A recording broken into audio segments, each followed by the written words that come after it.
Ayan, ito guys yung i-DIY natin today.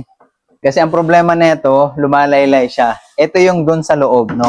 Pag nilalagyan kasi ng sapatos, itong ilalim na to, yan, lumalaylay siya. Kukunti na lang, mababali na siya. Kaya kumuha ako nito.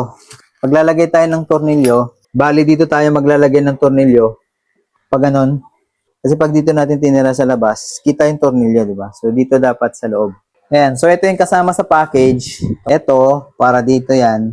Tapos meron siyang mga drill bit, 3 piraso. So itong maliit, sakto siya dito sa dalawa. Tapos itong malaki, para dito. Ito ay mga limiter din siya. Ayan.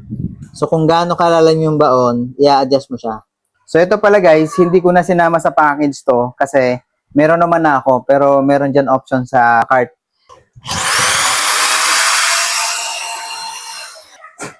Yung. Meron pala akong in-order na ano. Ayan, tingnan nyo kung gaano kadami yan. 1 inch yung ano neto, yung haba. Di uno, kumbaga. Try natin. Yun, last one. Yun. Ayan. So, hindi na siya ngayon lulundo. Tingnan nyo, matibay na, di ba? Yun.